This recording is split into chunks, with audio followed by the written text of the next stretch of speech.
Assalamualaikum warahmatullahi wabarakatuh. Perkenalkan, nama saya Holly Kusumawati, NPM 19751038 dari program studi D3 Agribisnis 5B. Di sini saya akan menjelaskan mengenai metode pembayaran ekspor. Metode pembayaran ekspor dibagi menjadi 4. Yang pertama yaitu advance payment, yaitu cash wide order, pembayaran langsung kepada eksportir sebelum barang yang dipesan dikirim. Yang kedua yaitu letter of credit, jaminan yang diterbitkan oleh issuing bank atas pemerintah application buyer kepada eksportir agar importir melakukan pembayaran sejumlah tertentu. Yang ketiga yaitu open account, barang dikirim terlebih dahulu oleh eksportir dan pembayaran dilakukan setelah importir menerima barang tersebut. Yang terakhir yaitu consignment atau consignation, yaitu pengiriman barang kepada perantara atau importir yang akan menjual barang tersebut kepada final buyer. Kepemilikan barang tetap milik eksportir sampai barang tersebut terjual. Selanjutnya yaitu letter of credit atau disebut LC. Tujuan penggunaan LC adalah untuk memberikan jaminan atau keamanan bagi eksportir untuk mendapatkan pembayaran atas barang yang dijual. Sedangkan bagi importir, memberikan jaminan bahwa banknya atau issuing bank tidak akan melakukan pembayaran sebelum persyaratan yang ditentukan dalam LC dipenuhi. Selanjutnya yaitu fungsi letter of credit. Yang pertama yaitu merupakan suatu perjanjian bank dalam menyelesaikan transaksi perdagangan internasional. Yang kedua yaitu memberikan pengamanan bagi pihak-pihak yang terlibat dalam transaksi yang diadakannya. Yang ketiga yaitu merupakan instrumen yang didasarkan hanya atas dokumen-dokumen dan bukan atas barang dagangan atau jasa. Yang keempat yaitu membantu issuing bank memberikan fasilitas pembayaran kepada importir dan memonitor penggunanya. Selanjutnya yaitu letter of credit.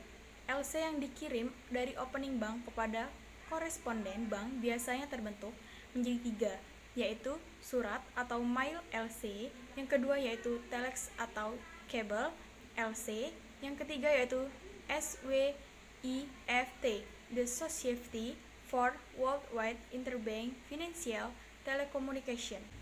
Berikutnya yaitu keuntungan menggunakan LC. Ada 5, yaitu relatif paling aman bagi kedua belah pihak. Yang kedua yaitu eksportir terjamin pembayarannya sepanjang persyaratan LC telah dipenuhi. Yang ketiga yaitu pinjaman atas pembayaran bank issuing bukan importir. Yang keempat yaitu eksportir telah terhindar dari resiko kredit dari importir. Dan yang kelima yaitu dana importir tidak akan dibayarkan kepada eksportir apabila persyaratan dalam LC belum dipenuhi. Selanjutnya yaitu kelemahan menggunakan LC. Kedua belah pihak akan menanggung biaya yang cukup besar. Importir menderita resiko LOL akibat marginal deposit yang disetorkannya. Yang terakhir yaitu bank hanya berurusan dengan dokumen atau bukan barang.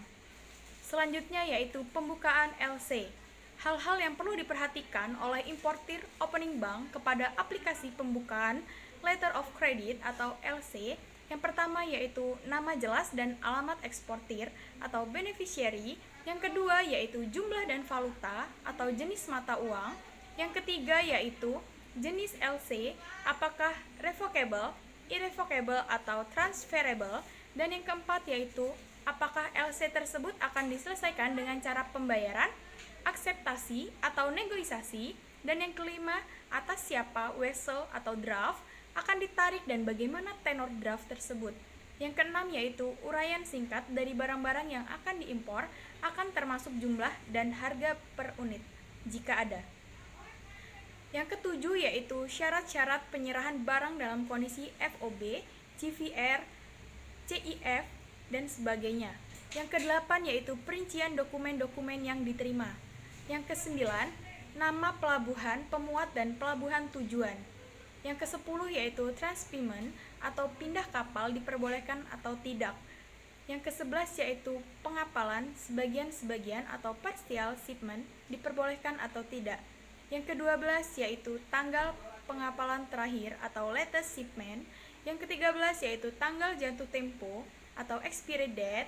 Yang ke-14 yaitu jangka waktu penyerahan atau presentasi dokumen.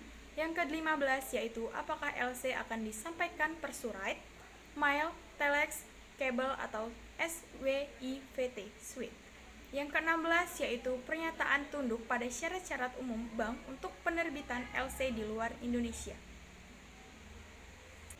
Selanjutnya yaitu pihak-pihak yang terlibat dalam LC secara langsung. Yang pertama yaitu pembeli atau importir, yang kedua penjual atau eksportir, yang ketiga yaitu bank, pembuka atau penerbit LC, yang keempat yaitu bank penerus LC, yang kelima bank yang menegaskan menjamin pembayaran atau LC, yang keenam yaitu bank pembayar, ketujuh bank yang menegosiasi, kedelapan bank yang diminta menggantikan pembayaran.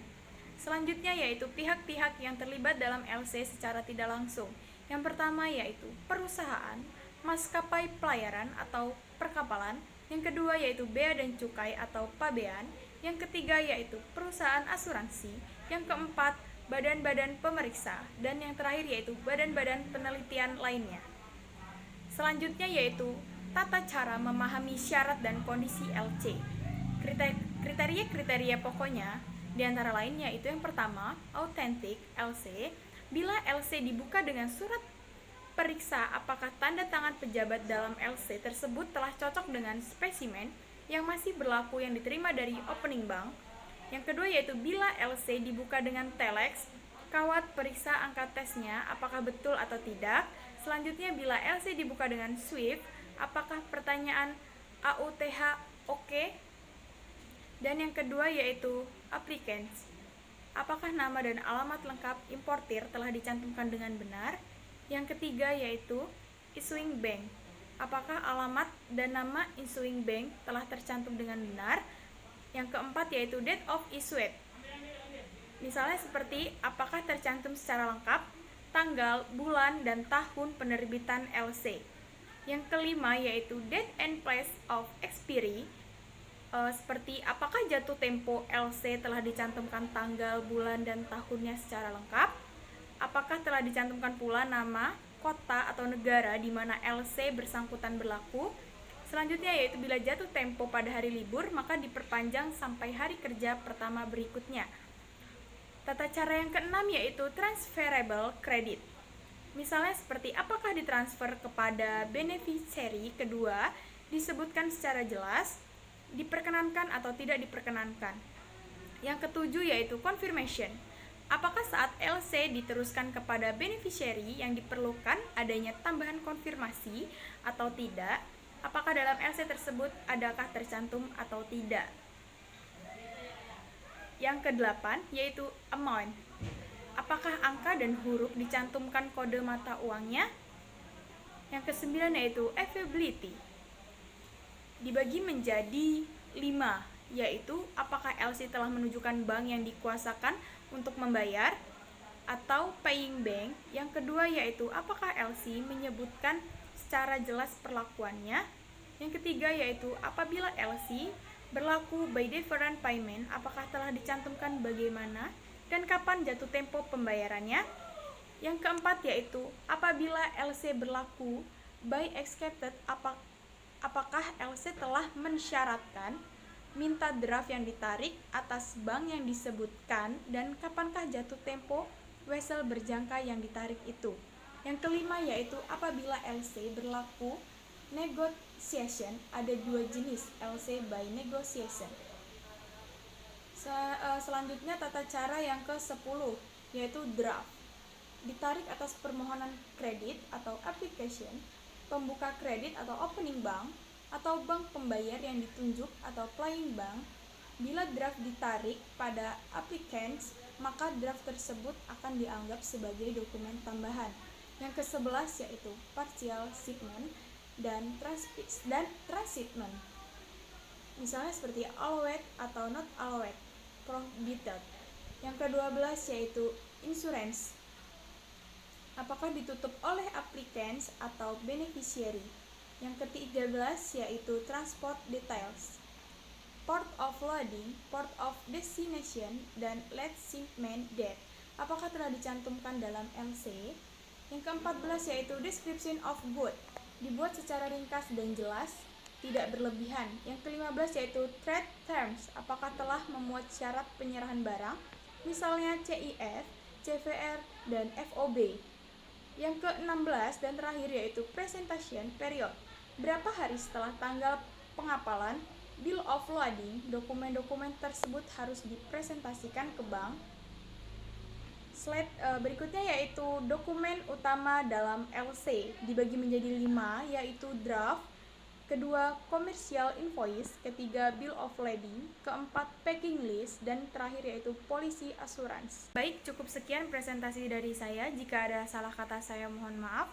Saya akhiri, wassalamualaikum warahmatullahi wabarakatuh.